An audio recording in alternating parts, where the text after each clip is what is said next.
Amigos, muchos de ustedes me habían pedido que hiciéramos videos de casas reales y la casa que tengo a mis espaldas es un proyecto que les mostramos el año pasado en el canal y créanme que es una gran satisfacción ver cómo se va haciendo realidad este proyecto. Como pueden ver, ya estamos levantando los muros de planta alta, pero en este momento me quiero enfocar sobre todo a la cimentación. ¿Qué cimentación se requiere y cuáles son los pasos a seguir para tener una cimentación para una casa como la que están viendo en este momento? Así que vamos a comenzar. Bueno, me quise venir a la sombra porque la verdad estaba bastante fuerte el sol. Pero ahora sí, ¿cuáles son los pasos a seguir? El primer paso que tenemos que hacer es saber en dónde estamos parados, saber cuál es la capacidad de carga del terreno en el que vamos a construir.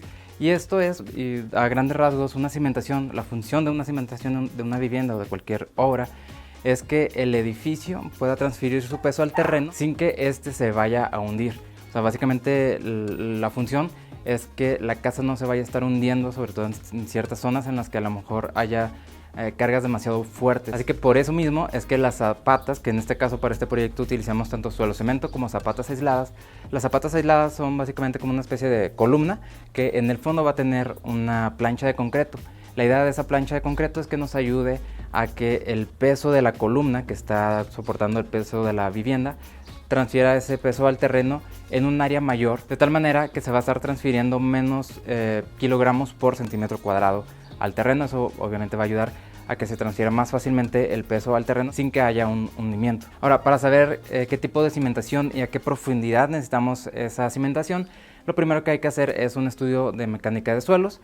¿En qué consiste? Básicamente en hacer un muestreo en diferentes puntos del terreno. Esto se hace con una especie de tripié, un tubo o un cilindro metálico que se va a enterrar en la tierra con este peso que se le deja caer en la parte de arriba, como lo están viendo en este momento, hasta llegar a la profundidad a la que se tiene que hacer ese estudio, dependiendo de cuántos pisos se vayan a construir en esa vivienda. Una vez que se llega a la profundidad, se sacan estos tubos, se sacan estas muestras de tierra y se mandan al laboratorio. La idea es analizar de qué tipo de tierra está compuesta ese terreno y conocer la capacidad de carga. Y con esta información, ahora sí el ingeniero puede hacer un cálculo estructural para saber si la cimentación que se está proponiendo es la adecuada para ese proyecto. Y hacer un cálculo estructural de verdad que es muy importante, no solamente porque no vas a estar a ciegas, porque hay mucha gente que a lo mejor dice, bueno, tengo un claro de 4, 5, 6 metros, en otro proyecto hicimos un claro similar, pues voy a hacer exactamente la misma losa y con eso me va a soportar adecuadamente. La cuestión es que, sobre todo cuando estamos hablando de losas de concreto,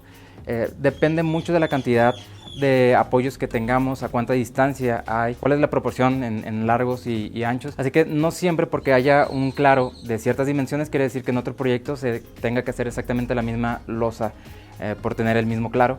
Y realizar ese cálculo estructural realmente te ayuda a ser lo más eficiente posible en cuanto a costos también, porque muchas veces si no haces el cálculo estructural seguramente te vas a pasar poniéndole más acero del que deberías de colocarle o haciendo un peralte más alto del que deberías de hacer, y hacer el cálculo estructural pues te da la certeza de tener una losa de las dimensiones y de las características necesarias para ese claro en particular. Así que una vez que ya tenemos tanto el estudio de mecánica de suelos y el cálculo estructural, comenzamos con la excavación. Se hace normalmente el trazado con cal de todos los ejes en donde van a estar los muros, donde necesitamos tener todas las zapatas, y se empieza a hacer la excavación. Una vez que llegamos a la profundidad a la que marca el cálculo estructural, ahora sí comenzaríamos a realizar tanto el suelo cemento como de las zapatas aisladas. En el tema del suelo cemento, básicamente lo que se hace es se extrae tierra del mismo terreno, se mejora esta tierra o este suelo con cemento en proporciones que te indica el cálculo estructural y se vuelve a colocar en capas esta tierra ya mejorada con este cemento y se va compactando. Normalmente se hacen en capas de cerca de 20-25 centímetros y se va compactando para dejar ese suelo muchísimo más firme de lo que estaba antes de colocarle ese cemento, obviamente. Y cuando tenemos las zapatas aisladas es un proceso todavía bastante más complicado. Primero se tiene que realizar el emparrillado afuera de la zanja, obviamente. Se hace el emparrillado tanto de esa zapata, así como de la columna que va a transferir el peso hacia esa zapata. Y estas varillas se van amarrando con alambre recocido. Y también, por ejemplo, el tema de cuántas varillas colocar, porque muchas veces cuando se hace el cálculo estructural, pues te da una cierta cantidad de acero que se debe de tener. Pero realmente hay varias maneras de colocar ese acero. O sea, se puede colocar una varilla mucho más ancha o colocar dos varillas más pequeñas que te den la misma área de acero. pero el colocar una varilla o dos depende más bien de la adherencia que vamos a necesitar que tenga ese acero con el concreto, porque no es lo mismo en cuanto a área que va a estar tocando el concreto una varilla más ancha que dos varillas más angostas. La superficie que va a estar en contacto del acero con el concreto en estas dos situaciones son distintas. Por eso mismo también se requiere hacer un estudio para tener la adherencia suficiente, así que por eso que sí recomendamos mucho que siempre realizando un cálculo estructural en sus proyectos. Ahora, una vez que se tiene armado ese emparrillado y las columnas, se tienen que colocar en la zanja. Y decirlo es extremadamente sencillo, pero hacerlo en la vida real es mucho más complicado porque pesa bastante. Se requiere la ayuda de varias personas para poderlas colocar en el lugar adecuado. Además, hay que recordar que se debe de ser muy preciso, porque si se cambia de lugar 5 centímetros esa columna, te va a modificar el proyecto. Entonces, a lo mejor un baño que teníamos que iba a medir una cierta distancia, por decir algo, si iba a medir 1,40 m, el hecho de que te mida ahora 1,35 m, puede que te haga mucho más incómodo el espacio interior. Así que se tiene que ser muy preciso a la hora de estar colocando las columnas, porque si no el proyecto va a cambiar ya en la vida real. Y es que por 1 centímetro que te vayas comiendo en cada una de las columnas, al final se puede ir sumando esas equivocaciones o esos errores en la posición y te puede quedar un espacio mucho más pequeño de lo que esperabas. Así que realmente hay que ser muy precisos a la hora de estar haciendo estas columnas y colocarlas a plomo, que estén completamente verticales. Se hace el cimbrado de estas columnas y finalmente ahora sí se vierte el concreto tanto en la zapata así como en la misma columna.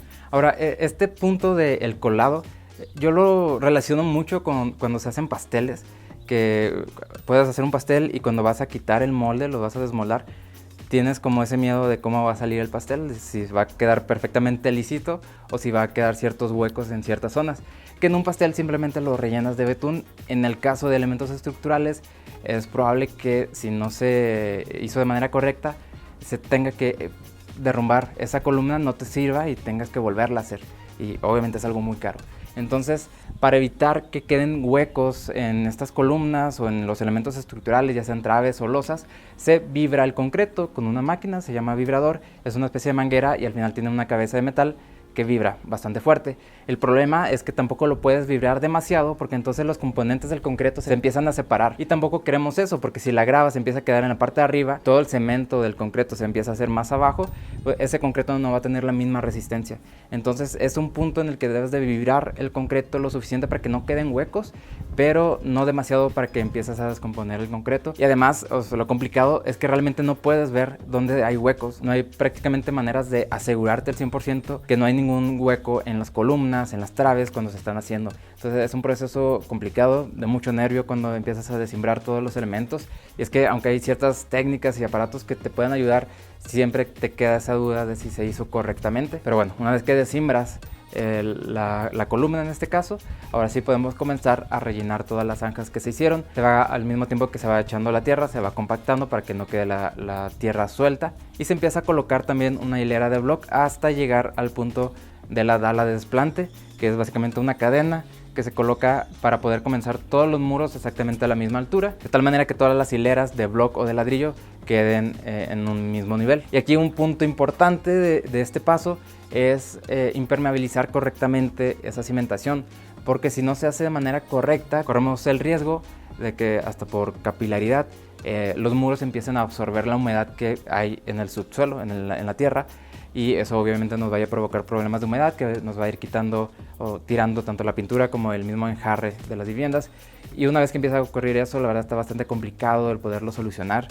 Hay muchos productos que lo hacen, pero es mucho más fácil evitar que exista esa humedad desde un inicio a la hora de estar construyendo la vivienda. Y para esto se hacen normalmente dos cosas, que es colocarle ciertos plásticos para evitar que haya un contacto directo de estos muros o del block con la tierra, y además para impermeabilizarlo realmente un poco mejor, se le coloca una capa de impermeabilizante asfáltico, que son toda esta especie como de pintura negra que vemos al inicio de los muros. Una vez que está correctamente impermeabilizado, ahora sí se hace el cimbrado de toda esa dala de desplante, que ahora sí esa sería la base para comenzar los muros de planta baja. Entonces básicamente en eso consiste la cimentación de una vivienda.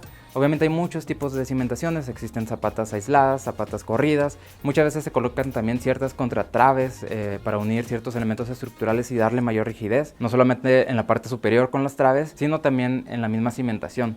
Hay cimentaciones de piedra, en fin, hay muchos tipos de cimentaciones, pero insisto, les recomiendo que hagan un cálculo estructural y si pueden, que hagan también ese estudio de mecánica de suelos, porque hay quienes lo hacen sin el estudio de mecánica de suelos, ya sea con base en su experiencia, viendo el tipo de tierra que existe en el lugar, que mucha gente lo hace de esta manera, o también hay quienes excavan hasta la profundidad a la que ellos vean este tipo de tierra que se ve estable y colocan una pieza de block o de concreto en el cual separan para ver si realmente por centímetro cuadrado se dan una aproximada, una idea de realmente cuánto puede estar cargando ese terreno o esa tierra en esta profundidad. Pero son métodos que obviamente dejan un gran espacio al error. Así que lo ideal realmente sería realizar ese estudio de mecánica de suelos para realmente poder tener esa certeza de la capacidad de carga que va a tener el terreno en el que vas a construir tu vivienda.